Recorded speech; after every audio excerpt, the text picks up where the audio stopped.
Voilà, merci. Super, parfait. Donc, ce soir, on va parler donc, d'arnaques et d'escroqueries et particulièrement en ligne. On va, avec nos intervenants, découvrir un peu les astuces qui vont nous permettre, de déjouer un peu les pièges, des escrocs, qui essayent bien entendu voilà, de soutirer des données personnelles, mais aussi, de l'argent aux personnes, qui n'ont pas là malheureusement toutes les bonnes pratiques pour éviter, tous les problèmes, voilà et tous les pièges qu'on leur tend. On va apprendre à aussi à repérer, à se protéger bien entendu et vous aurez l'occasion d'avoir des temps, spécifiques pour pouvoir échanger avec nos intervenants. Le webinaire sera, bien entendu, en replay. On pourra le revoir à l'occasion. Vous pourrez partager aux personnes qui n'ont pas eu l'occasion de le voir. Alors, redemande vite fait, Sébastien, vu que tu ne nous Oui. entendais pas, est-ce que tu as entendu que j'étais dispo jusqu'à 20h? D'accord, qui est-ce qui me parle? C'est Gaëtan? C'est Gaëtan, ouais. En fait, j'ai D'accord, madame qui est partie au foot et je dois m'occuper de mes 2 garçons, donc 20h30, ça serait trop short pour, m'occuper d'eux, donc à d'accord, 20h, ouais, je comprends, il je y a pas bouge. de souci. On va Mais je s'arranger préfère comme ça. prévenir en amont, qu'on se pose Oui, pas la oui. question. Non, OK. Donc à 20h, il faut que tu partes, c'est ça? Mmh. Oui, c'est ça. OK, d'accord.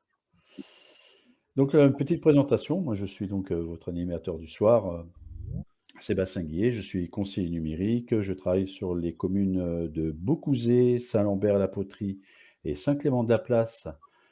Une commune qui se trouve, à l autour d'Angers, au nord-ouest d'Angers à peu près, dans, oui, dans les Pays de la Loire pour ceux qui nous rejoignent, au niveau national. Ça vous donne une petite idée. Voilà, mon but en fait est, mon activité est, d'accompagner les personnes, en difficulté au niveau de l'utilisation des outils numériques, de les sensibiliser, leur permettre, voilà, de devenir autonomes, d'utiliser donc bien entendu smartphone, tablette, ordinateur, de leur permettre, d'accéder, à internet, aux offres, divers et variées qu'on peut y trouver, de pouvoir faire de l'accès au droit et je mets, régulièrement, des ateliers collectifs, pour l'ensemble de ces personnes qui veulent, voilà, travailler ensemble, mais aussi en individuel. Donc voilà, les personnes qui sont sur Beaucouzé, Saint-Lambert-la-Poterie et Saint-Clément-de-la-Place peuvent me contacter. Je donnerai, plus d'informations un petit peu plus tard, concernant mon activité.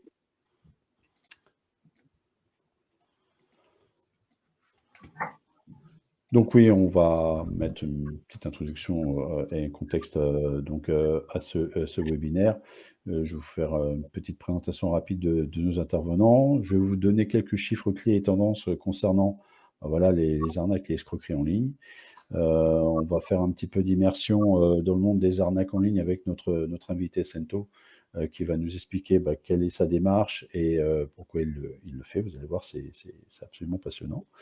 Ensuite, notre intervenant Gaëtan, va nous présenter, son activité, entre autres autour de la, cybersécurité. On effectuera bien entendu pour, chaque intervenant, quelques questions, réponses si vous avez, des choses à leur demander, bien entendu. On fera un petit échange croisé si on en a le temps, si, Gaëtan il n'est pas 20h, si on a encore le temps de pouvoir, discuter. Puis, voilà, on terminera avec ce webinaire et vos dernières questions éventuellement. Voilà, donc nos intervenants, là, je commençais à en parler, Sento, donc qui est chasseur d'escrocs, qui, agit pour, voilà, pour essayer de protéger les victimes, toutes ces personnes, voilà, qui, sont là pour, récupérer les données personnelles et malheureusement, j'ai envie de dire dépouiller, heu, l'argent des gens qui ne malheureusement ont des difficultés à se rendre compte qu'elles sont escroquées et bien entendu Gaëtan, analyste en cybersécurité, voilà, auto-entrepreneur et voilà, qui a une activité autour d'Angers. Pour Cento, voilà, il fait partie du collectif Windows, mais je pense qu'il aura l'occasion de nous en parler un peu plus tard. Donc, voilà, je voulais vous faire un petit état des lieux concernant, les chiffres au niveau de la cybersécurité. Donc c'est une synthèse, des statistiques qui, sont sorties d'une étude réalisée par Ipsos Digital pour, cybermalveillance.gouv.fr. Voilà. Donc en fait, il s'avère que près de 63 des Français, heu, estiment être suffisamment informés sur les risques liés à internet, ce qui est plutôt positif. Voilà, mais cependant, il y a des termes comme, les spams et le phishing qui sont bien identifiés à hauteur de 80 et 60. Et on a, des deepfakes, des rançongiciels et smashing et qui sont des hypertrucages pour les deepfakes, on en parlera un petit peu tout à l'heure, vous verrez. Les rançongiciels et les smashing, donc l'hameçonnage par SMS, là, c'est pas l'hameçonnage par mail, qui sont des menaces identifiées seulement qu'à hauteur de 27, 26 et 7, ce qui est quand même assez peu, mais normal, on est là pour sensibiliser et en parler, concernant les conseillers numériques, les médiateurs numériques, mais voilà, toutes les tous les médias qui ont la possibilité d'en parler et de faire en sorte, voilà, que de plus en plus de personnes soient, sensibilisées, par rapport aux menaces. Alors malgré une petite perspection quand même, assez optimiste de leur, niveau de préparation, aux menaces, qu'on a quand même 61 des Français qui ont été quand même, victimes de cybermalveillance en 2023. Donc, les incidents les plus fréquents, ont été les hameçonnages, malheureusement avec les mails, hein, mais ça c'est très, très courant, avec, 73 des répondants qui déclarent y avoir été exposés.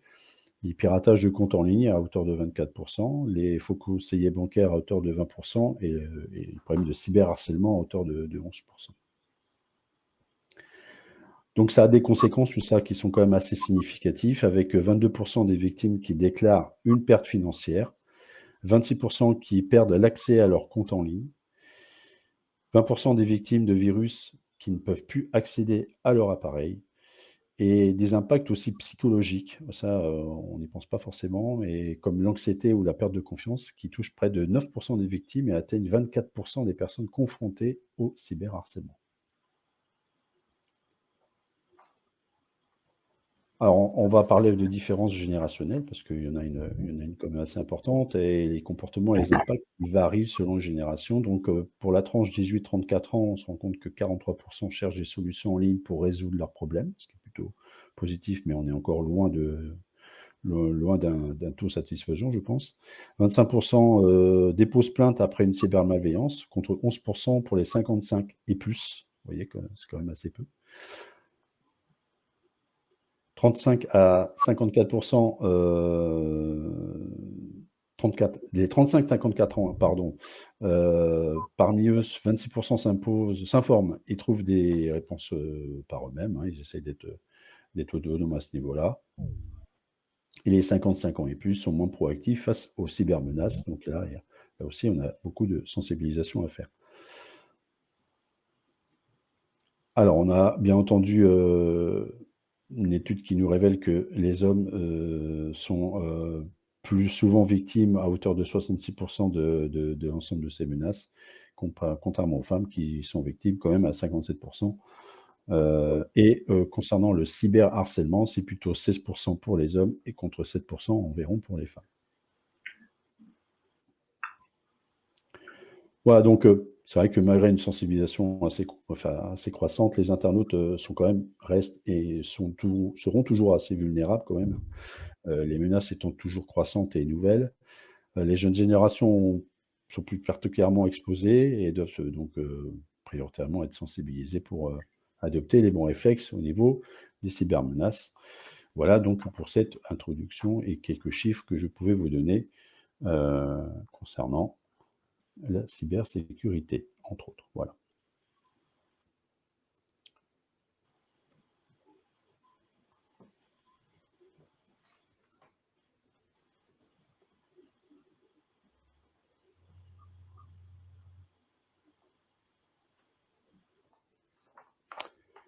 Voilà, de retour avec vous. On va enchaîner assez rapidement concernant, voilà nos intervenants.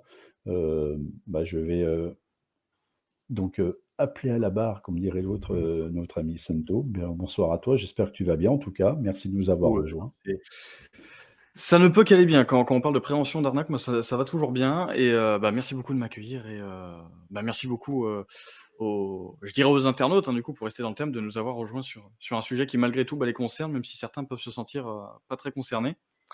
Ouais, Pour ma part, je viens tout juste d'avoir 21 ans, je suis tout jeune et mon domaine, ça va être la lutte contre les arnaques.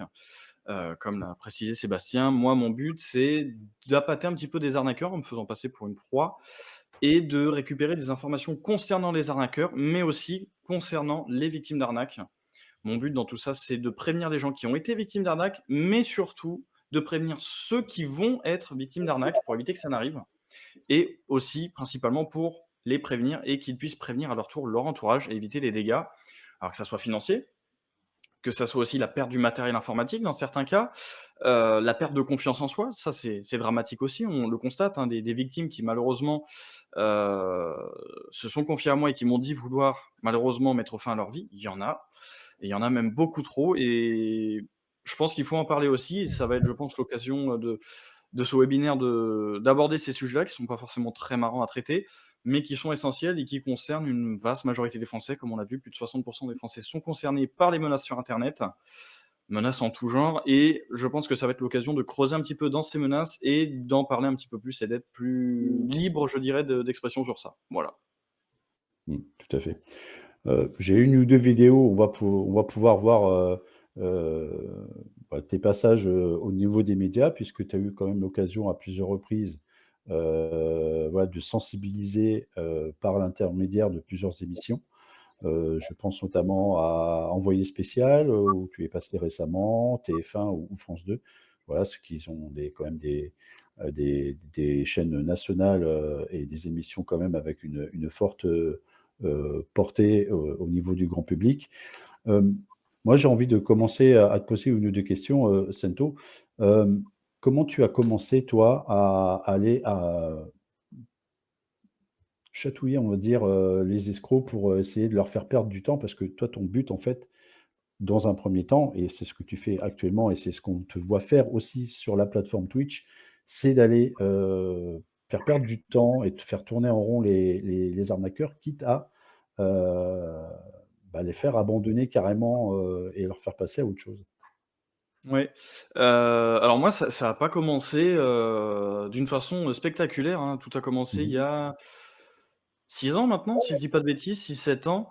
J'avais vu une vidéo sur YouTube, en fait, de quelqu'un qui avait appelé des arnaqueurs et je me suis dit: «Pourquoi pas moi?» Après Mmh. tout, c'est vrai, on a tous un téléphone, pourquoi pas les appeler? Donc je me suis amusé un petit peu au début à les faire tourner en bourrique, puis quand j'ai réalisé, en fait, qu'il y avait beaucoup plus de dégâts qui n'en paraissaient, j'ai pris ça un petit peu plus au sérieux, j'ai commencé à me spécialiser dans quelques techniques, donc notamment du hacking. Je vais pas rentrer dans les détails, ça pourra en intéresser certains, on va éviter d'en parler. Ça va plutôt être pour Gaëtan qui lui sera plus, calé dedans. Mais en tout cas, voilà, des techniques qui sont développées au fil du temps pour faire de la prévention et surtout pour, on va dire, faire tourner en rond, comme tu l'as si bien dit, les arnaqueurs, que ça soit au téléphone, mais pas que ça soit aussi sur leur système informatique, même leur téléphone, pour éviter justement qu'ils ne fassent des dégâts et qu'ils fassent des dégâts même, je dirais, à personne. Ce qui nous permet d'avoir un taux, je dirais, peut-être même de victimes d'arnaque un petit peu plus bas. Alors, sur combien sur une année, ça je saurais pas dire, mais en tout cas, ça permet d'avoir des drames évités et je pense que c'est, le principal, voilà. D'accord. Tu peux nous donner un exemple type de comment un arnaqueur, un escroc va essayer, d'avoir une personne? Parce que c'est vrai qu'on a du mal à se rendre compte comment il procède et ça peut être un bel éclairage et une bonne compréhension pour toutes les personnes qui sont là. Alors, j'ai envie de dire, c'est tellement vaste en fait, c'est ça le problème, mais pour balayer large, Mmh. en règle générale, les arnaqueurs vont se baser sur la peur des gens. Ils vont pas se baser sur, la crédulité comme on l'entend souvent dans les médias, que telle personne était crédule. Non, ils se basent sur la peur et sur le hasard. Alors là, tout de suite, on va se dire, ils jouent des statistiques et c'est vrai. On a tous reçu un SMS nous disant qu'on a reçu une amende, qu'on a un colis en attente, la carte vitale à renouveler. Mais si nous, on se sent pas concerné, il faut se dire qu'il y a des gens qui vont se sentir concernés, des gens qui ont été flashés, des gens qui ont des problèmes avec leur carte vitale, des gens qui attendent effectivement un colis et c'est ces gens-là qui vont être ciblés par ces arnaques-là, qui ne s'en rendent pas nécessairement compte et ces arnaques-là peuvent aller très loin. Comme expliqué, notamment les faux conseillers bancaires, là, on se retrouve dans un cas de faux conseiller bancaire. Quelqu'un qui va appeler la personne en usurpant le numéro de la banque, en ayant toutes les coordonnées de la personne et à partir de là, va vider le compte de la personne. Et ça peut aller très, très loin, on peut parler de plusieurs centaines de milliers d'euros des fois. Dans d'autres cas, on peut avoir le démarchage téléphonique. Alors, on reçoit tous des appels sur le téléphone fixe, sur le téléphone portable, avec quelqu'un qui essaye de nous refourguer quelque chose de pas forcément très intéressant. Beh, en fait, en creusant un petit peu, on se rend compte qu'il y a beaucoup plus que ça. C'est-à-dire que c'est pas juste quelqu'un qui nous appelle pour faire de l'argent, c'est aussi quelque chose de très structuré. Donc des réseaux basés à l'international qui, pour la plupart, vont essayer de revendre nos données personnelles. Alors, ça leur sert à quoi? Il faut savoir que tout ce que l'on va leur donner au téléphone, ils vont les revendre à d'autres plateformes d'appel pour ensuite nous appeler dans un domaine qui va nous intéresser peut-être un peu plus. On a le cas en ce moment des, thermostats connectés. Vu qu'on arrive en hiver, ils se disent: «Ça peut être intéressant de nous refourguer quelques camelotes pour ça». Il y a quelques années en arrière, on avait les pompes à chaleur, on avait, les poêles à granules, on avait l'isolation 1 euro. Tout ça, ce sont des profils qui ont été ciblés à l'avance et qui ensuite sont revendus. Et on retrouve notamment, alors ça c'est mon arnaque un petit peu de prédilection, je dirais, les arnaques au faux support informatique. L'ordinateur qui se bloque d'un seul coup avec un numéro de téléphone à appeler et on a quelqu'un au téléphone de très gentil, très cordial, qui nous explique que grossièrement toutes nos données ont été subtilisées, mais qu'il y a une solution miracle et ça va être de nous apporter un antivirus qui va nous coûter extrêmement cher. Le problème, c'est que toutes ces personnes-là vont se baser soit sur la peur, sur la crainte de perdre quelque chose, ou sur un excès de gentillesse de leur part. En se disant que eux, ils viennent un petit peu de bonne foi et qu'ils ne sont pas malveillants. Et c'est à partir de là qu'on va les repérer. C'est que si quelqu'un essaie de nous brosser un petit peu trop dans le sens du poil, ou qu'il est un petit peu trop alarmiste sur un sujet qui, en temps normal, nous étonnerait pas, c'est que là, il y a un gros problème. Il faut faire attention à ça. Il faut toujours prendre un petit peu de recul, demander à quelqu'un d'autre qui n'est pas concerné par cette situation de faire attention à ça. Et là, tout de suite, on se rend compte qu'on peut repérer des arnaques et même les éviter, mais très facilement. Ça, c'est un des points les plus importants, je pense. Alors, les escroqueries, elles évoluent quand même beaucoup avec le temps. Comment tu les as vues évoluer, toi, depuis que tu as commencé, Cento? Et j'irais pas dire évoluer, je pense que c'est un mot peut-être un petit peu trop grand, mais je dirais quand même qu'il y a eu une progression. Je pense que progression, c'est plus adapté. Aujourd'hui, ils ont recours à de l'intelligence artificielle pour certains. C'est rare, hein, mais ça commence à se développer. On a vu ça avec, ChatGPT notamment. Certains s'en servent, à mauvais escient, comme nous on s'en sert à bon escient pour les traquer. Mmh. Mais dans la majorité des cas, il n'y a pas nécessairement de gros changements. La majorité vont utiliser des données qui ont été volées. Donc, on va parler notamment des fuites de données qu'il y a pu avoir avec SFR, Free récemment. Ces données-là peuvent être utilisées pour établir un profil sur quelqu'un, le retracer, et à partir de là, pourquoi pas essayer de remonter un arbre généalogique. On a eu le cas. Je pense que ça doit être peut-être l'une des arnaques les plus abouties que j'ai trouvées. Quelqu'un qui se faisait passer pour une assurance vie. Il usurpait un nom d'une assurance, il se faisait passer pour un juriste en expliquant que telle personne avait un contrat d'assurance vie, et que c'est un proche de la famille, un vrai proche qui est décédé. On remonte un petit peu dans l'arbre et on se rend compte que c'est un père, un frère, un enfant et que, étant donné que la personne était nominée sur le contrat pour hériter de l'argent, bah, du coup, elle est recontactée. Il doit, débloquer les frais parce que le contrat est en déshérence et c'est horrible, en fait, parce qu'on va cibler des personnes qui sont en deuil, qui ont rempli tout un tas de papiers. On les remet dans cette Mmh. histoire et elles ne vont à aucun moment se douter qu'on a quelqu'un au bout du fil qui est un arnaqueur, qui a autant d'informations en sa possession.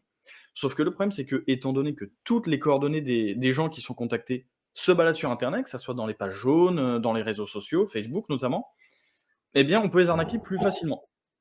Et ça, c'est un gros, gros risque.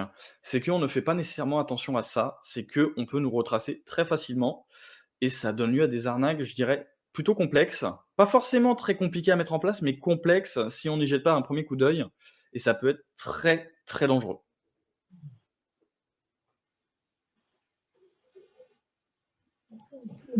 Merci pour ton retour, Cento. Les réactions que tu as, parce que moi, on te voit souvent sur Twitch. Alors, et pour les personnes qui ne connaissent pas la plateforme Twitch, est-ce que tu peux en parler et qu'est-ce que tu proposes, en termes, c'est interactif, hein, c'est en direct. Comment ça se passe, sur Twitch et Alors, faudrait imaginer Twitch un qu'est-ce qu'on petit peut peu voir? comme une plateforme télé. Ouais. On va imaginer un petit peu on va prendre le concept un petit peu de je dirais de télé-réalité, c'est-à-dire que sur Twitch, il y a un peu de tout. Il y a des gens qui font du jeu vidéo, qui se baladent dans les rues de Paris, qui se baladent en mer, enfin, il y a un petit peu de tout et moi, mon contenu, c'est principalement lié aux arnaques. C'est-à-dire que je vais me mettre vraiment sur le dos des arnaqueurs pour les démonter, on va dire, un petit peu et à partir de là, moi, je vais faire de la prévention aux gens. C'est-à-dire que toutes les personnes qui regardent, mes lives, donc ce qu'on appelle des streams, nous, sur Twitch, on en a à peu près 300-400, donc c'est l'équivalent quand même d'un petit village, c'est quasiment autant de personnes qu'il y a dans mon village, c'est dire et le but recherché, c'est avant tout de s'informer sur les arnaques, mais surtout de faire en sorte que ces gens-là en parlent autour d'eux, et j'ai déjà eu des cas de personnes qui m'ont dit: «Ah bah, j'ai prévenu mes parents et tout, on a évité une arnaque grâce à toi», donc ça, c'est très bien. Mais il y a aussi, je dirais, le revers de la médaille et celui-là, il est pas forcément positif, c'est les gens que l'on va contacter, qui eux vont dire: «Ah bah, je savais que c'était une arnaque, j'avais un doute». Le problème, c'est que ces gens-là se sont fait avoir. Donc le problème, il est là, c'est qu'on a, comme ça avait été expliqué d'ailleurs dans la diapo, que des gens se considèrent informés. Ça, c'est vrai, les gens se sentent plutôt informés, mais ils ne se rendent pas compte des arnaques. Mmh. Et le problème, il est là. Il y a une grosse nuance là-dedans et quand on fouille un petit peu, bah, on se rend compte que c'est très problématique. Les gens qu'on va appeler ont ce doute, ils ont ce petit truc dans leur esprit qui fait: «Tiens, j'ai un petit doute» et quand on les appelle pour leur confirmer que c'est une arnaque, Mmh. bah, on peut avoir des réactions très surprenantes, hein. Des personnes qui, vont dire: «Ah bah, j'ai fait toutes les démarches, j'avais un doute», jusqu'à la personne qui dit qu'elle a malheureusement envie de mettre fin à ses jours. Ça m'est arrivé quelques fois, c'est pas très agréable à entendre et j'espère en tout cas que ça permet d'éviter des arnaques, ce que je fais et ça a l'air en tout cas et je pense qu'on peut, à partir de maintenant, considérer que les gens sont de plus en plus avertis, grâce à ce que je fais, mais aussi grâce à la prévention qui est faite dans les médias Mmh. et espérons que ça va continuer sur ce lancé, mais moi je reste optimiste là-dessus. D'accord. Alors justement, les personnes ont souvent du mal à se rendre compte de comment, ils peuvent, être arnaqués et ils peuvent avoir, quelques doutes, mais comment ils peuvent vraiment, essayer de repérer qu'il y a une arnaque au bout du fil? Et autre chose, est-ce que tu peux nous parler, voilà, de ce phénomène technique qui permet, aux escrocs de vraiment prendre la place, du numéro d'une banque, au point où sur le téléphone, on voit que c'est la banque qui appelle et ça renforce cette idée que ça peut être vraiment la banque? Alors, pour le numéro de téléphone, c'est ce qu'on appelle le spoofing. Mmh mh. Alors ça n'existe pas que sur les numéros de téléphone, hein, on peut aussi le faire avec les adresses mail notamment. On peut recevoir un mail de soi-même, et s'afficher vraiment comme si on l'avait expédié nous-mêmes, alors que non. Sur un numéro de téléphone, c'est à peu près la même chose, c'est-à-dire qu'un opérateur téléphonique, dans sa structure, dans son fonctionnement, quand on émet un appel, le téléphone, la carte SIM notamment, va dire à l'antenne relais: «Je suis tel numéro de téléphone, je veux appeler tel numéro de téléphone». Mmh. Ce que les arnaqueurs utilisent dans le cas du spoofing, c'est à la place d'avoir un numéro de téléphone dédié, ils vont dire à l'opérateur: «Je suis ce numéro de téléphone-là, je veux appeler cette personne». Mmh. Sauf qu'il n'y a pas de réelle vérification, malgré ce qu'on nous avait annoncé en octobre. Ouais. Ça en avait parlé un petit peu dans tous les médias, que c'était la fin des arnaques en ligne, on pourra plus usurper. C'est faux. Malheureusement, ça se fait encore. Et pour répondre à la première question que j'ai oubliée, est-ce que tu pourrais me la reposer, Sébastien? Ça sera plus simple pour moi. Les réflexes essentiels pour, repérer une arnaque, assez rapidement. C'est vraiment Alors, ces indices qui permettent de se dire: «Il y a quelque chose qui cloche», quoi. je vais faire quelque chose d'assez banal, Mmh. mais même si malheureusement c'est le cas, il faut se méfier de 2 choses au téléphone, je dirais même 3. L'accent, ça peut sembler bête, mais si on tombe sur une personne qui a un accent qui dit s'appeler Jean-Philippe Dupont et qu'au final on se rend compte que c'est un accent typé maghreb, Mmh mh. déjà ça colle pas.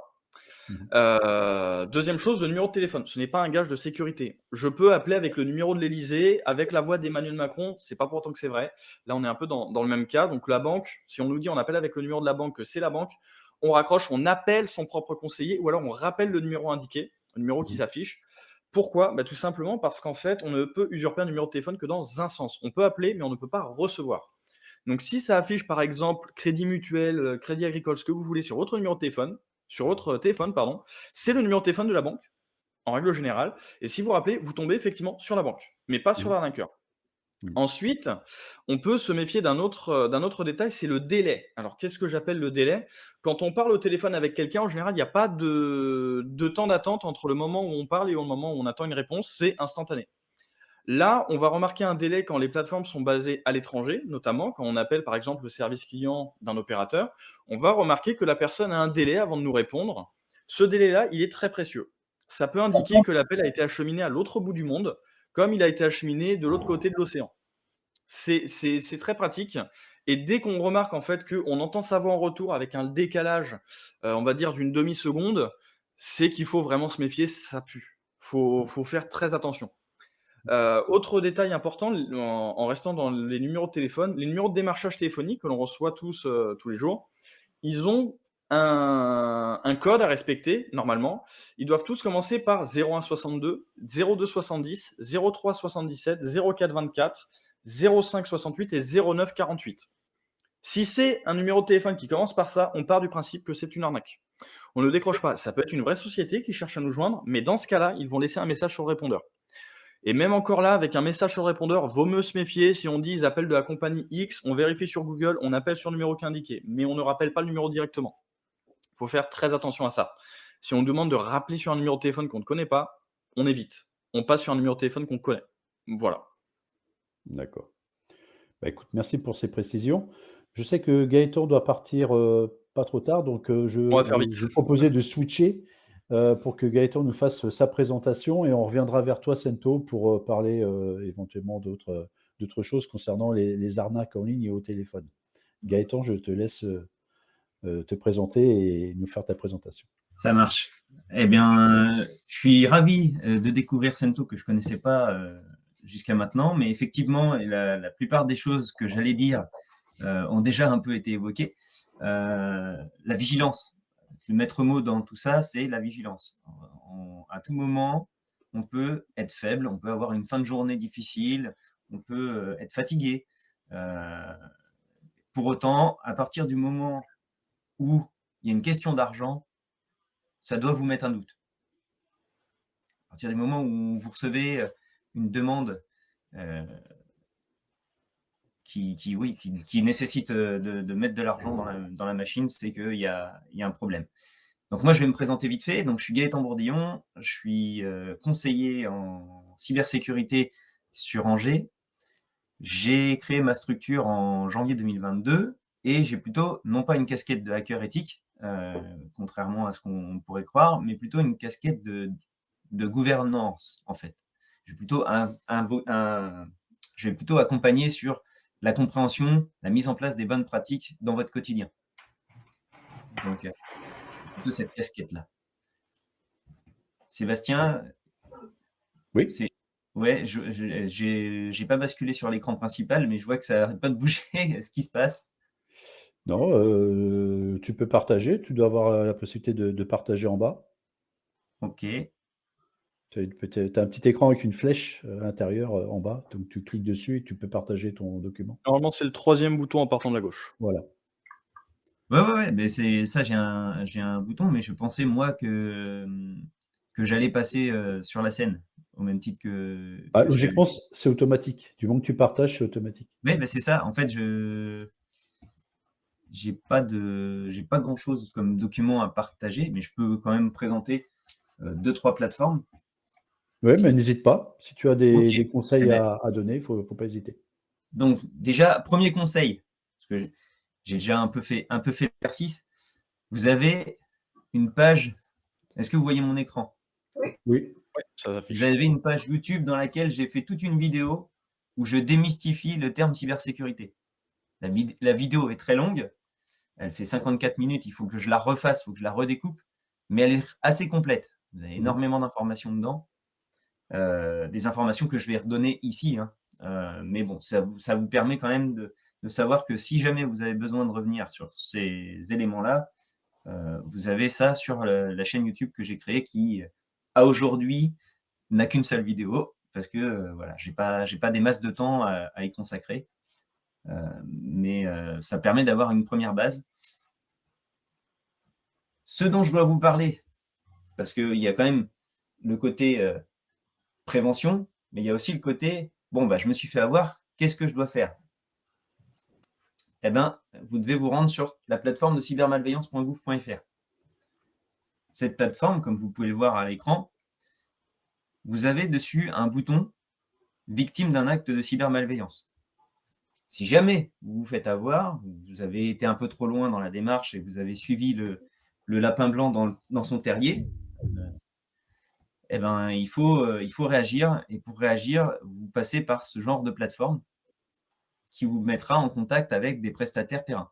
Prestataires dont moi je fais partie. Je suis référencé sur la plateforme justement pour l'aide aux victimes, pour accompagner. J'entends ce que disait Santo et effectivement, la problématique qu'on reconnaît, c'est qu'il y a toujours des solutions matérielles, sauf que la réalité des choses, c'est l'humain, en fait, qui prend le plus cher. Ce n'est pas le matériel. Vous, en tant que personne, c'est un viol de votre intimité, un viol de vos données. Et donc, c'est cet accompagnement que vous pouvez retrouver potentiellement à travers des prestataires tels que moi, mais comme d'autres qui sont référencés sur la plateforme. Donc moi, dans les éléments qu'on m'avait demandé de détailler, il y a donc phishing, ransomware et faux profil.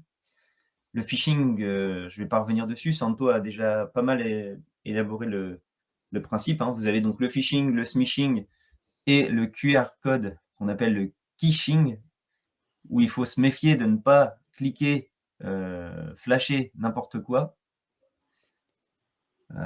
Les erreurs courantes qu'on peut éviter, c'est simple. À partir du moment où vous avez une notion d'argent et une notion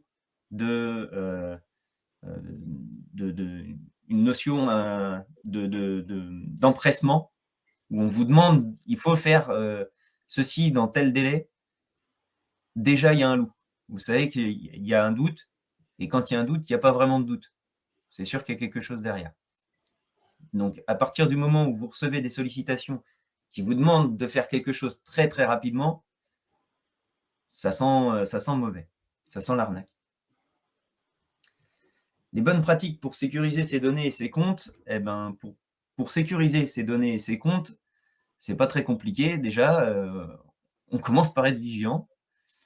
Et puis, quand on veut vraiment sécuriser ces données, on ne les met pas n'importe où. On ne les met pas sur le drive gratuit du coin, pour ne pas citer les différents drives qu'on connaît tous, mais qui, pour aujourd'hui, renferment énormément de données qu'on leur donne et qui ne sont pas couverts par la zone euro, par la zone européenne et donc par le RGPD, puisqu'il y a le Cloud Act pour les États-Unis qui leur permet de potentiellement récupérer les informations qui sont sauvegardées sur ces plateformes-là.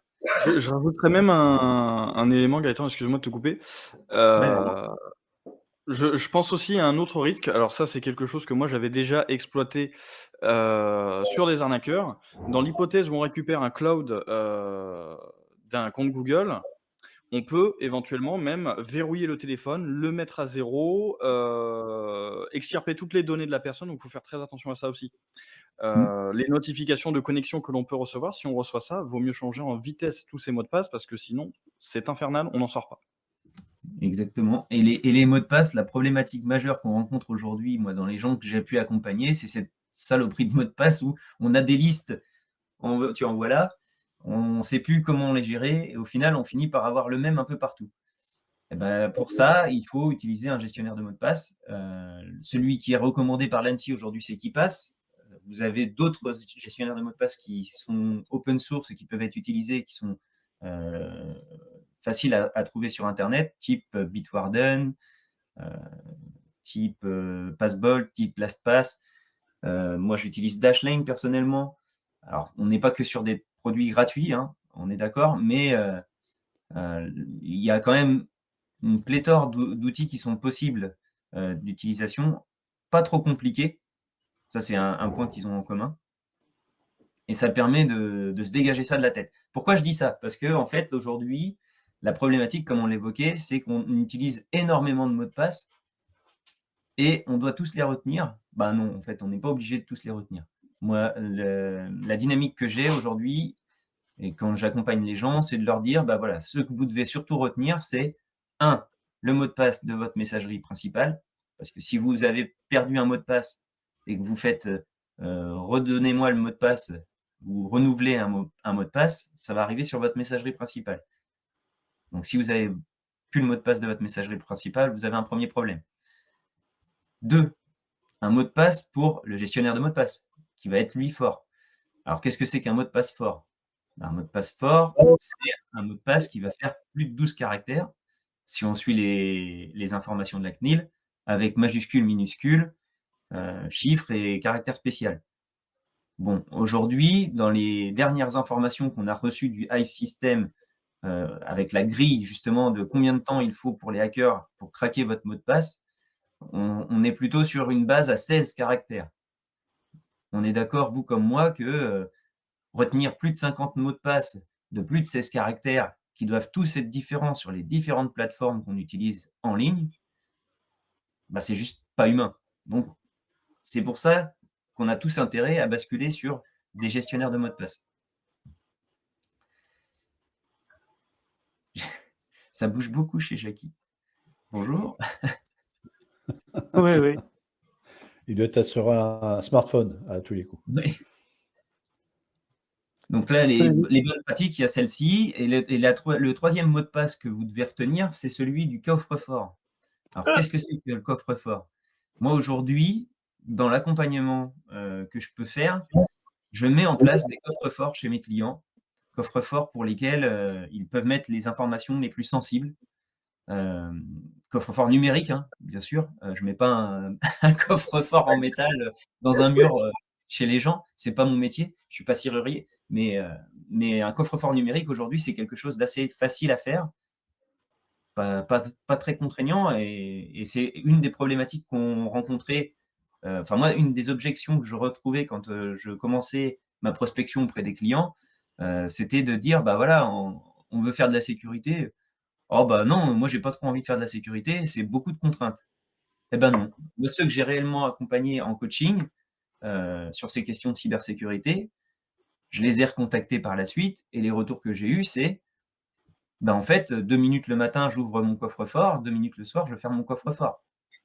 Si vraiment on est parano, on le ferme aussi dans la journée, mais il y a pas, et l'avantage que ça représente, c'est, on protège évidemment les données les plus sensibles, les siennes comme celles de nos partenaires, clients, fournisseurs, et cetera. Donc, quand on a des données telles que la carte d'identité, parce qu'on peut penser aussi aux particuliers. Moi, je m'adresse principalement aux professionnels dans mon métier, mais j'accompagne aussi ma famille, j'accompagne aussi des gens, des voisins sur ces questions-là, dans la dynamique de, bah, voilà, qu'est-ce que je peux faire aujourd'hui, quand je dois envoyer, par exemple, je prends les éléments pour, je dois envoyer mes éléments pour organiser un voyage. L'agence de voyage me demande de transférer ma pièce d'identité, de transférer un livret de famille, j'en sais rien, enfin, des documents qui sont propres, le passeport, ou ce genre de choses. Et ben aujourd'hui, il y a des solutions qui permettent de générer des, comment dire, des dossiers sécurisés, des dossiers qui sont chiffrés, qui permettent d'envoyer ces pièces chiffrées avec l'avantage d'avoir vous-même généré la clé. J'entends encore beaucoup de gens utiliser WhatsApp et dire WhatsApp, c'est bien, c'est chiffré de bout en bout. Oui, mais le détenteur de la clé, ça reste une question.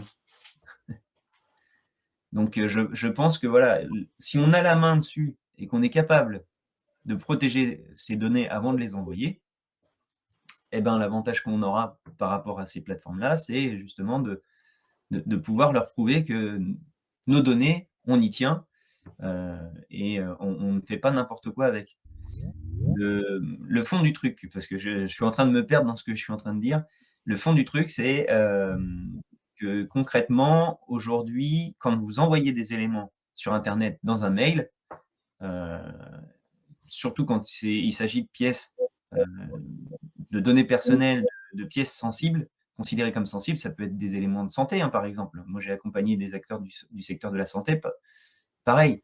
On on m'a dit, bah voilà, la problématique qu'on rencontre, c'est qu'aujourd'hui, entre professionnels, on échange avec des messageries qui ne sont pas compatibles les unes avec les autres. Donc, on finit par envoyer des éléments à nos confrères via la messagerie directe en clair, quoi. Bah, j'ai dit, mais non, aujourd'hui, vous devez utiliser une messagerie avec un principe de chiffrement, avec des clés asymétriques, vous partagez les clés publiques, et puis voilà, là au moins vous faites ça correctement. Comment on fait pour faire ça? Alors, quand vous voulez faire ce genre de choses, vous pouvez le faire avec l'outil qui s'appelle Cléopatra, qui est un outil. Alors, si vous êtes sur Windows, vous pouvez utiliser GPG4Win, GPG4WIN, GPG4Win, qui va installer l'outil Cléopatra avec un K, K-L-E-O-P-A-T-R-A. Et cet outil-là vous permet de générer ces clés de chiffrement que vous pouvez transférer à vos partenaires, à ceux à qui vous devez envoyer des éléments pour lesquels vous voulez qu'ils soient sécurisés en amont. Donc après, c'est avec cet échange de clés que vous pourrez transmettre les éléments à votre voisin. Enfin, votre voisin, je veux dire à votre destinataire. Après, si je peux me permettre, il y a un souci que moi je constate sur ce genre de solution. Alors, ça permet effectivement d'éviter qu'un tiers n'y accède quand on l'envoie à la personne. Par contre, dans le cas où la personne à qui on a envoyé ces documents a son téléphone ou son ordinateur de compromis, donc potentiellement avec un virus, rien n'empêchera par contre de récupérer ces données-là et de s'en servir en tant qu'acteur malveillant. Moi, ce que je recommande, donc le chiffrement c'est bien, mais moi ce que je recommande aussi, c'est de mettre éventuellement un filigrane. Il y a un site du gouvernement qui permet ça, pour éviter que les données ne soient réutilisées sans qu'on soit d'accord. Donc on date le document avec qui en est le destinataire, la raison, la date du jour, etc. Ça permet d'éviter que le document ne soit réutilisé après. Voilà. Alors, il peut être réutilisé, mais on va pouvoir cibler d'où vient la fuite, en fait. Dans le principe, c'est plutôt ça. Oui, mais le problème, c'est qu'après, si ça a fuité, ça a fuité. On ne pourra pas revenir en arrière. C'est pour ça qu'il vaut mieux éviter que ça ne puisse être utilisé par après. À partir du moment où ça a fuité, je suis d'accord que ça a fuité. Par contre, pour informer la structure qui a fuité, qui ne le sait pas toujours, parce qu'il y a ça aussi, ça permet de remonter ce genre d'informations. Ah, bien sûr, bien sûr. Mais voilà ce que je pouvais dire. Est-ce qu'il y a des questions potentiellement? Parce que là, j'ai parlé de pas mal de choses. J'ai parlé de coffre-fort numérique. J'ai parlé de sécurisation des envois. Les plateformes, j'ai parlé de cybermalveillance.gouv.fr et je ne vous ai pas parlé de Pharos. Donc Pharos, c'est pareil, c'est une plateforme qui existe, qui permet de faire les signalements sur Internet. Donc Pharos, c'est la plateforme qui permet de déclarer, si vous tombez sur un site qui a été modifié, qui a été falsifié, sur lequel normalement vous n'êtes pas censé voir tel ou tel type d'image, aussi bien du gore que du pornographique, on va le dire, hein. Eh bien, c'est la plateforme sur laquelle vous devez renseigner ces informations-là.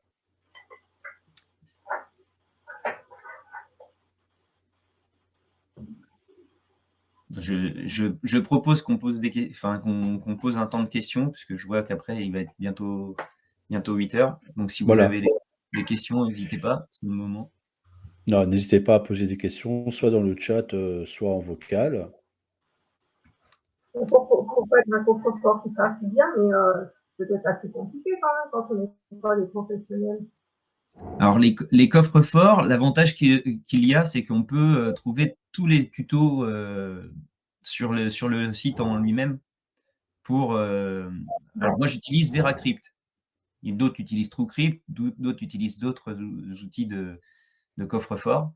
Vous avez Zfree aussi qui permet de générer des dossiers chiffrés, mais qui sont plus petits. L'avantage d'un outil tel que VeraCrypt, c'est qu'il permet de faire le chiffrement même d'un disque dur.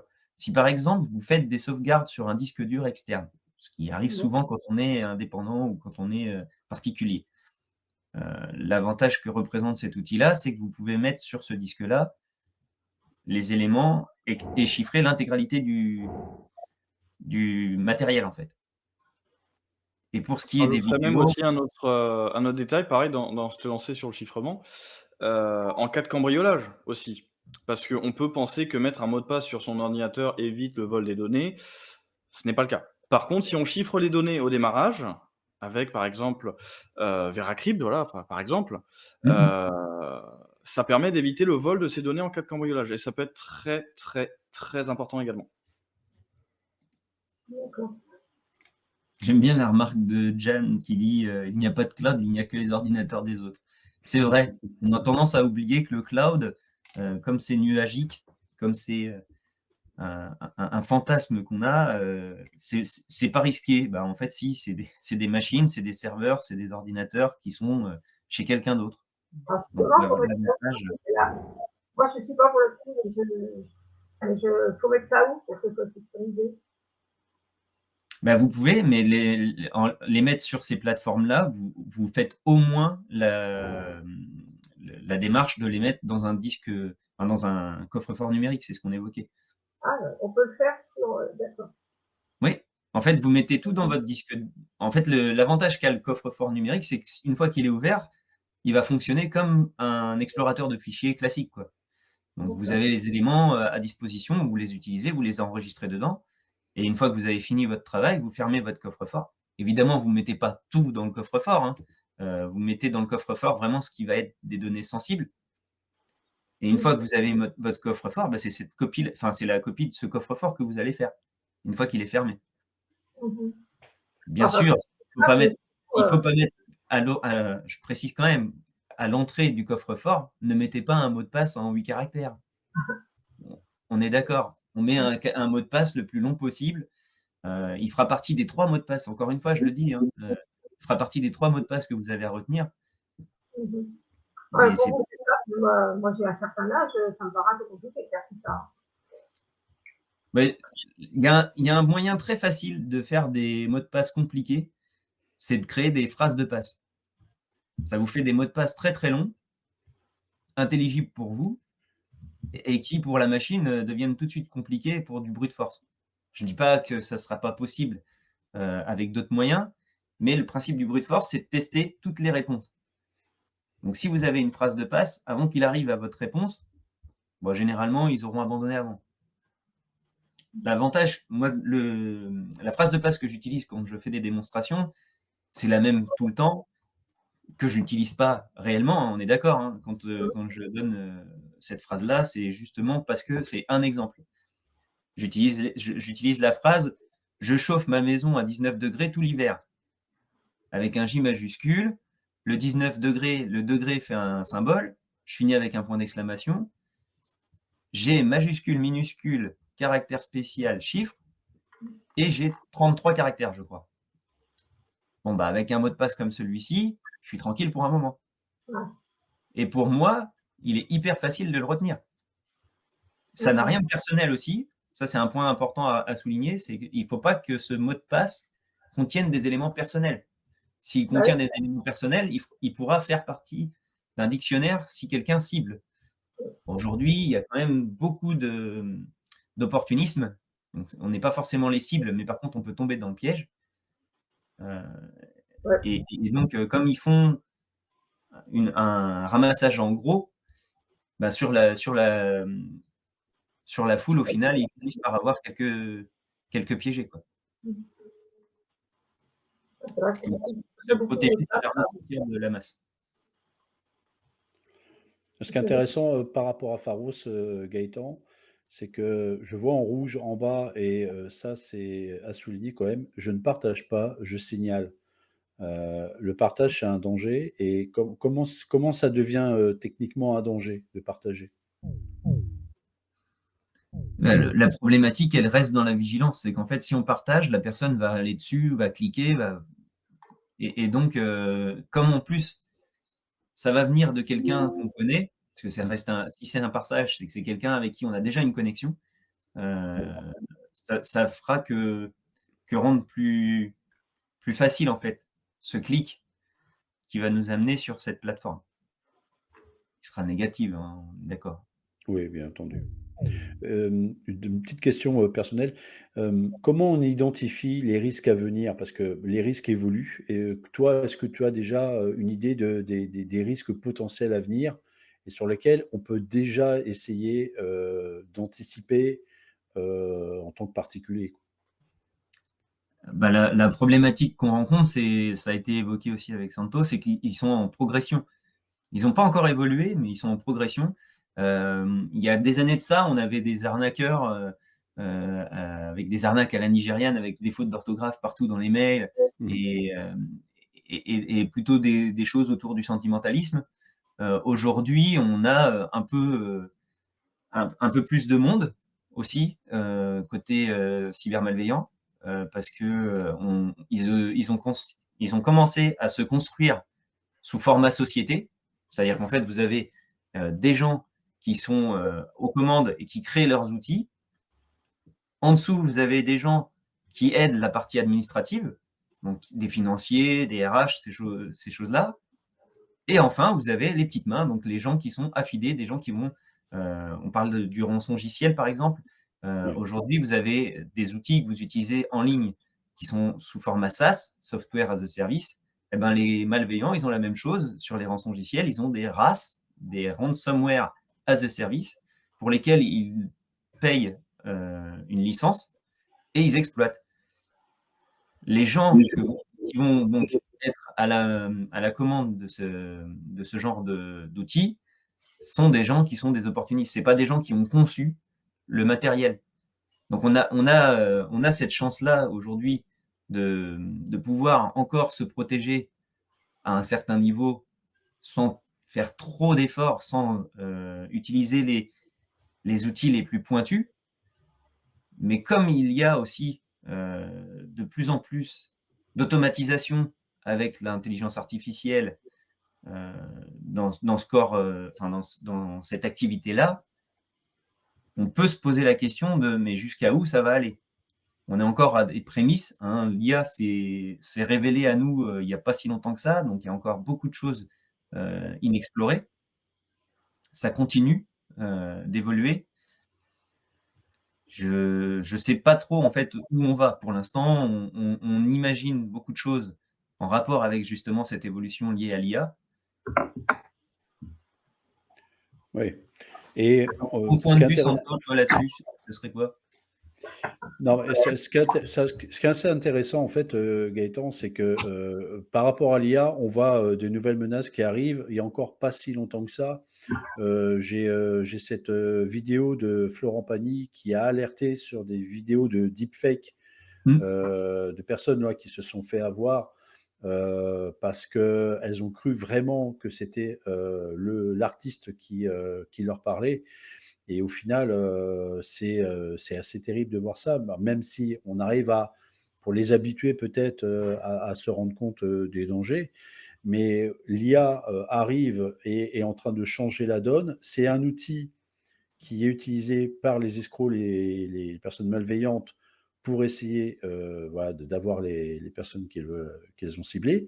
Mais inversement, et c'est ça qui est super intéressant, c'est qu'on utilise aussi l'IA maintenant. On a le cas de Daisy voilà, qui a été créé dernièrement. Santo pour nous en parler un petit peu, mais aussi Santo, je crois que voilà, il utilise un petit peu l'IA, si je ne dis pas de bêtises, mais il me confirmera avec Madeleine, puisque voilà, il se fait passer pour Madeleine quand il fait quand il va contrer les escrocs. Et l'IA, il évolue, il permet de faire énormément de choses et c'est là qu'on se rend compte qu'il faut être extrêmement prudent et que les règles d'or qui sont ceux qu'on a évoqués tout à l'heure, à savoir ne pas se précipiter, dès qu'il y a une notion d'argent, que ce soit du gain ou que ce soit de l'urgence, il faut faire particulièrement attention. Et voilà, mais c'est vrai que l'IA, pour rebondir dessus et revenir dessus, c'est un outil qui va énormément changer la donne par rapport à la sécurité, à la cybersécurité. Alors, ce que je peux Je rajouter rajouterais même là-dessus, un petit élément sur ça. Excuse-moi de te couper, Gaëtan. Je rajouterais un élément sur l'IA. Alors, faut pas oublier que l'IA peut être utilisée à bon escient, c'est le cas de Daisy. Madeleine n'est pas encore en IA, j'y travaille. Ah, j'espère. Elle va arriver en IA. La 2.0 arrive bientôt. Par contre, il faut rester aussi sur l'idée que l'intelligence artificielle n'est pas nocive. C'est l'usage qu'on en fait. C'est un peu comme un couteau. On peut Exactement. utiliser son couteau pour couper de la viande, on peut aussi s'en servir pour planter son voisin parce qu'on l'aime pas. C'est pas pour autant qu'il faut le faire. Faut aussi se rappeler de quelque chose. Dans la médecine, c'est très utilisé. Dans l'archéologie. Donc, faut pas non plus avoir cet aspect négatif, bien que maintenant, le dicton « je ne vois que ce que je crois », il faut l'arrêter. En intelligence artificielle, on peut créer tout ce que l'on veut. Là, j'ai juste une phrase à taper et je pourrais avoir Sébastien en train de, je sais pas moi, de manger un gâteau au chocolat, je sais pas. Enfin, on pourrait vraiment tout imaginer. En plus, le gâteau au chocolat, c'est très bon. On pourrait vraiment tout imaginer. On pourrait même le mettre dans des situations un peu embarrassantes. On envoie ça à sa femme, on lui fait du chantage. Enfin, on peut vraiment tout imaginer. Non, ça, faut pas le faire. Voilà, il faut pas le faire. Mais il faut se rappeler que l'IA en tant que telle n'est pas dangereuse. Moi-même, je m'en sers pour utiliser contre les arnaqueurs, donc faire des pièges qui vont se refermer contre eux, comme c'est utilisé contre nous pour nous arnaquer. Il faut faire attention à ça. Mais il ne faut ni voir ce que l'on croit, ni croire ce que l'on voit, et surtout ne rien croire de ce que l'on entend. Ce n'est pas parce que vous entendez quelqu'un qui a la voix, le timbre, tout ce que vous voulez, la diction d'une personne que vous connaissez, que c'est cette personne. On a eu le cas aux États-Unis d'une mère qui avait sa fille en colonie de vacances, je crois que c'était en classe de ski. Un numéro qu'elle ne connaît pas qui appelle, qui utilise la voix de sa fille, mais vraiment à la perfection, les pleurs de sa fille, les cris de sa fille, la détresse de sa fille, et qui a demandé de l'argent. Et là, je pense que n'importe qui ici pourrait se faire avoir si on reçoit un appel d'un de ses proches, un parent, un enfant, un petit enfant, qui dit j'ai besoin d'argent parce qu'il y a un problème. C'est la voix de la personne avec une réponse qui correspond à ce que la personne dirait. Tout le monde se ferait avoir. Il faut faire très attention à ça.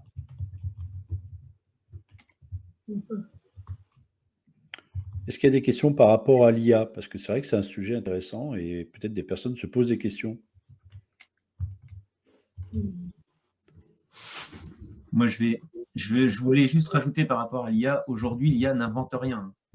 On parle des deepfakes. Les deepfakes, pour moi, ça me rappelle l'affaire du faux Le Drian, où on n'était pas encore sur de l'IA. Donc, on n'invente rien avec l'IA. L'IA, on lui donne des choses. Et elle va travailler ces choses-là pour nous donner des éléments. Mais elle n'inventera rien d'elle-même. Ça reste génératif par rapport à des prompts et à des demandes, de toute façon. Mais elle va ressortir des réponses sur la base de ce qu'elle a appris. Tout à fait. Elle ne va pas inventer. Okay.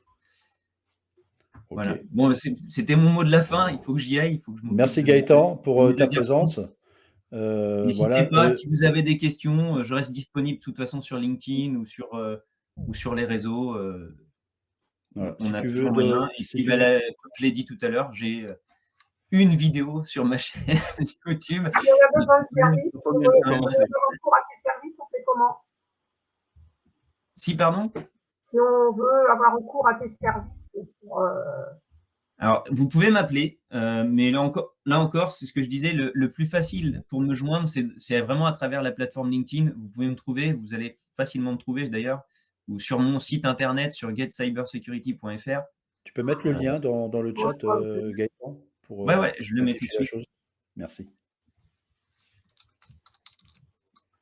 Il y a une fiche contact, vous n'avez aucun problème pour me contacter. Hop.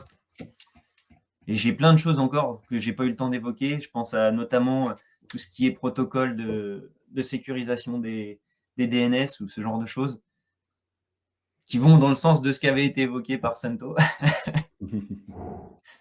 Il faut bien que les deux se rejoignent un petit peu, c'est essentiel. Ouais, totalement. Voilà, d'accord. Mais voilà, encore une fois, je suis désolé, je pensais que c'était qu'1 heure et j'étais resté dans l'idée que c'était qu'1 heure. Donc, le lien. Voilà. Merci. Le lien. Ah, non. Si, il est là. J'ai pas eu le temps de le copier, ça a été trop vite. Ah, normalement, il est encore dans le chat, Anita. Je vais où? Voilà. Voilà. En bas, voilà. Merci Gaëtan pour ta présence. Te souhaite plein de bonnes choses pour la suite de tes activités et au plaisir de te revoir. N'hésitez pas. Bonne soirée. À bientôt. Bonne soirée. Bon courage avec les enfants. Sento, j'ai envie qu'on revienne re-switch sur Ouais. toi. Merci pour voilà, l'ensemble de tes interventions qui viennent alimenter et apporter des points essentiels. Tu es sur Twitch régulièrement. Tu peux nous parler de Twitch et où est-ce qu'on peut venir te voir en activité? Alors, comme expliqué, tout à l'heure, Twitch, c'est vraiment une plateforme avec, beaucoup de choses, un petit peu comme YouTube, à l'exception près que c'est du direct. Mmh. On peut avoir la même fonction, sur, si je dis pas de bêtises, sur Facebook, Instagram et TikTok, donc c'est des directs. Mmh. Moi, je me cible principalement, en tout cas, des arnaqueurs et on peut D'accord. me rejoindre. Alors, je vais écrire le lien juste là. Hop! Merci. Donc on peut me rejoindre sur les live Twitch. Alors, encore faudrait-il que je l'écrive correctement. Tac. Voilà, donc on peut me rejoindre sur Twitch le lundi, le mardi et le jeudi à partir de 15h30, sauf en ce moment où je suis actuellement en vacances. Je profite du temps qui m'est donné avec ma copine, donc ça, on ne faudra pas me l'enlever. Voilà. Mais on peut me rejoindre en tout cas dès que je reviens, donc d'ici une vingtaine de jours à peu près. Et on pourra du coup constater les types d'arnaques que l'on rencontre le plus souvent sur Internet, le démarchage, Mmh. et surtout de la prévention, ainsi que des conseils que l'on pourra demander dans le chat, un petit peu comme ici. Et pourquoi pas éventuellement des interventions même de ceux qui regardent le live.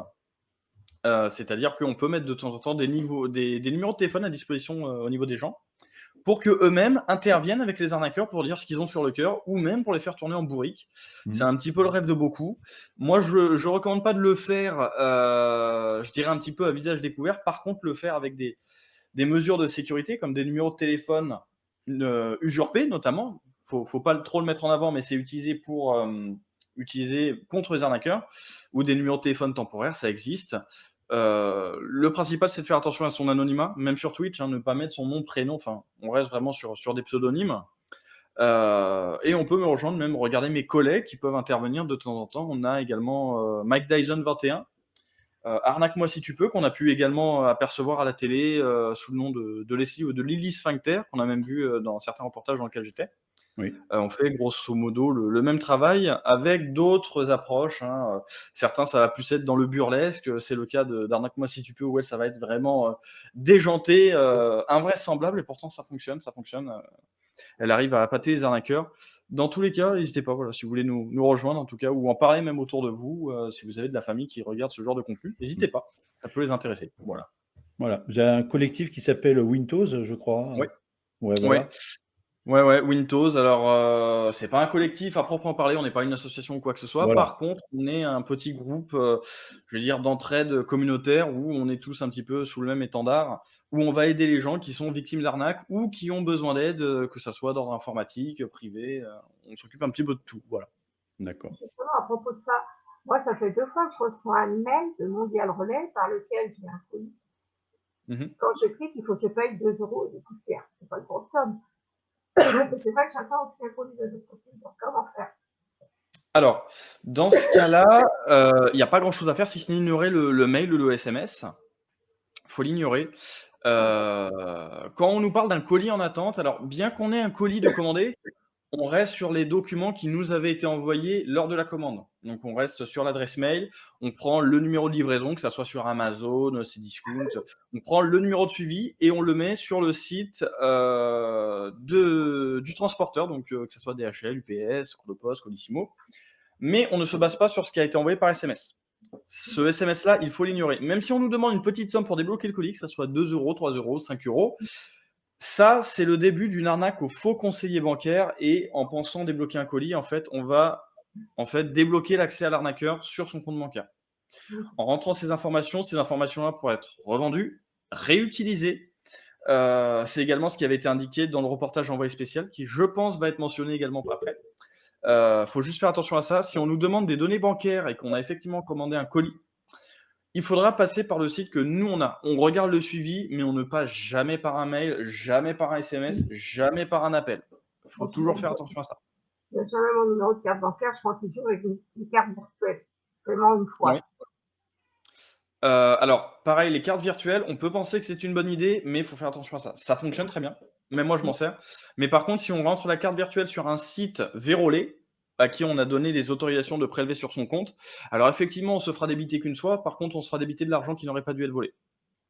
Donc, il faut faire attention à ça aussi. Si on met sa carte sur un site qui nous demande 500 € pour une commande et qu'on ne reçoit jamais la commande, ça va être difficile après quand même de récupérer l'argent. Donc, il faut faire attention à ça. Carte virtuelle, c'est une bonne idée. C'est une très très bonne idée. Il faut s'en servir, mais sur des sites de confiance. Toujours.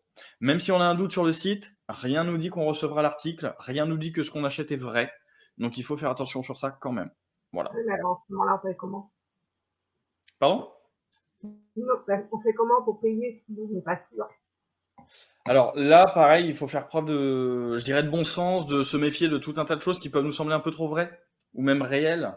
Il faut se méfier des annonces que l'on peut voir. Si on nous dit, par exemple, ah bah cette télé coûte 1500 €, mais on fait une réduction, elle n'est qu'à 700 €, c'est bizarre.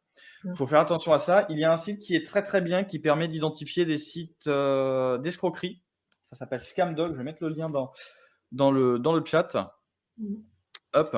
Il suffit de renseigner le site internet que l'on souhaite analyser et ça va nous dire si le site est dangereux ou non.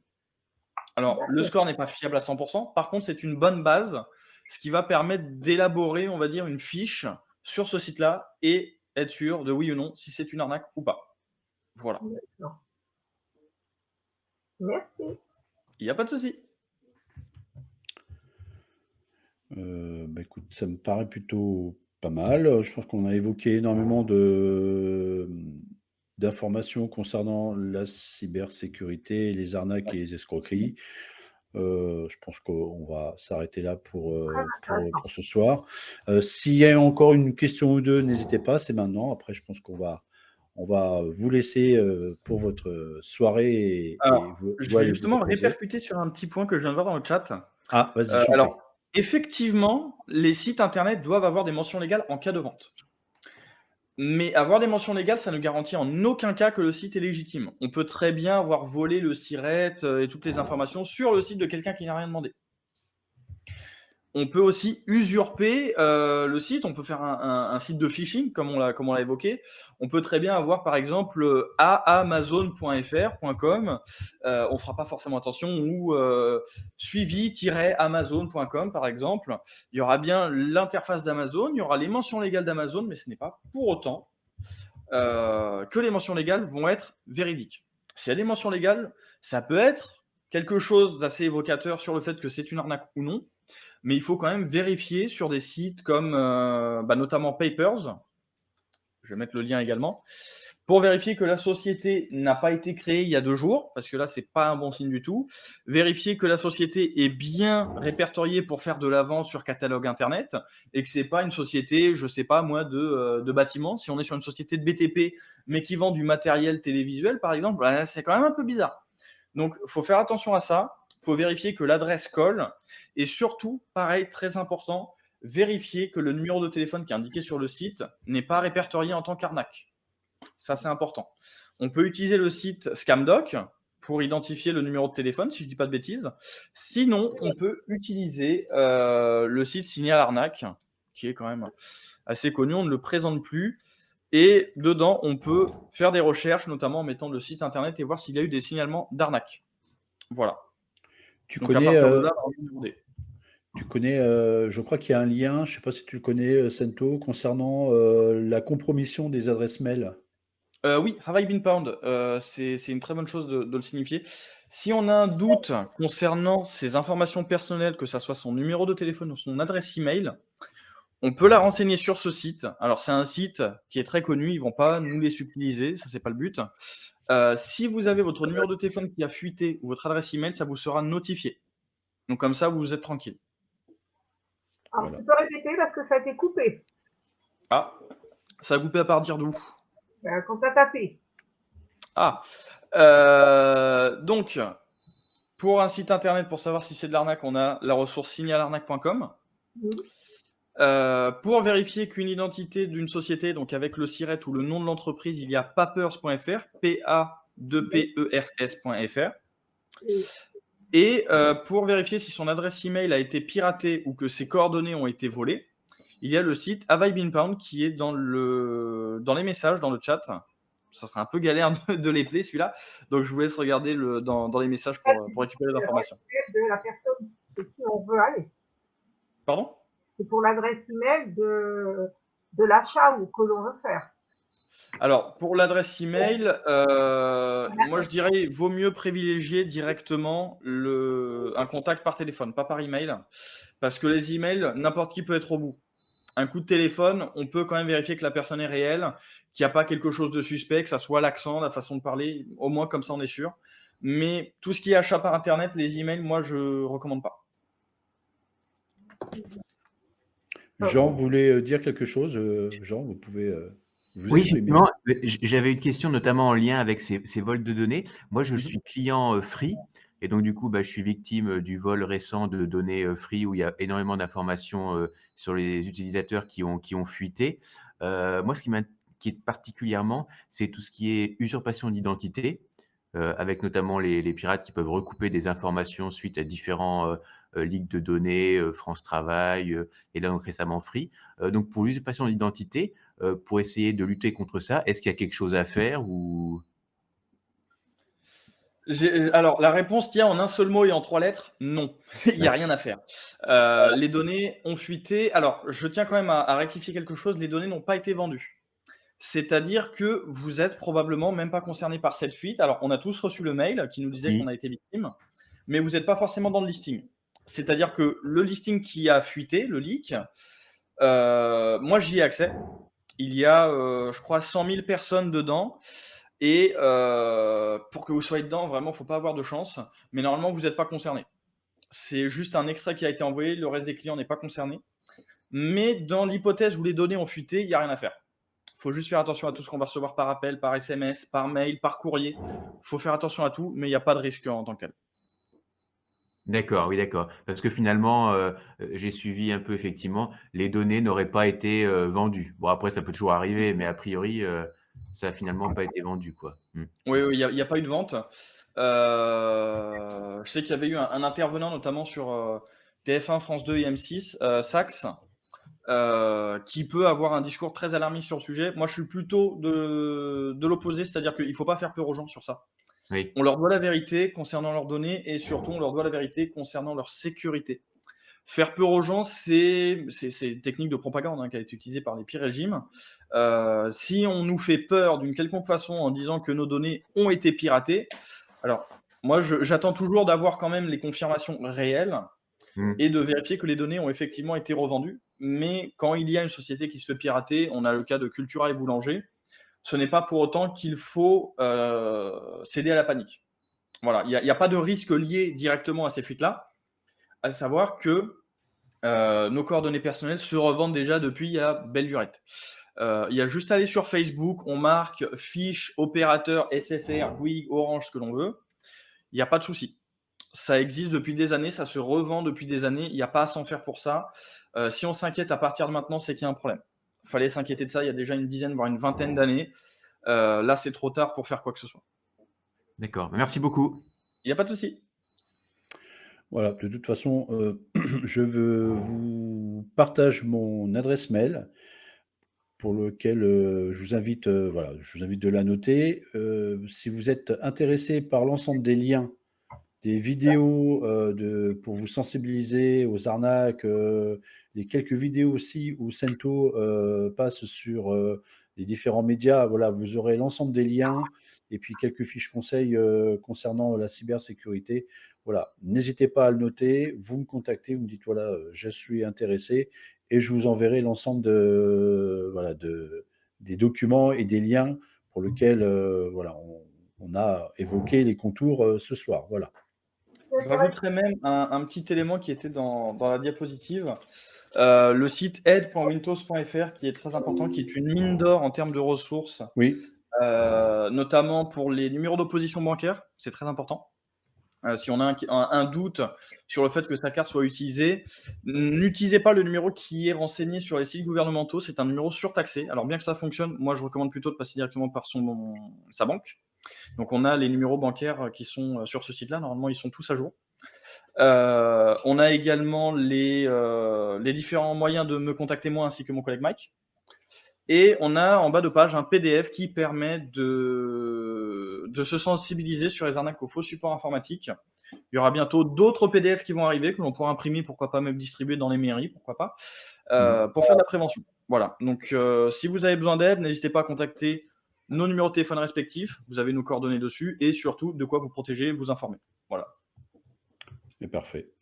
Bah, écoutez, merci, merci à toi, Sento, pour voilà, ton Merci. intervention et pour l'ensemble des éléments que tu as pu mettre en avant concernant les risques d'arnaque et d'escroquerie, concernant ton activité aussi. Puis on te souhaite plein de bonnes choses pour la suite.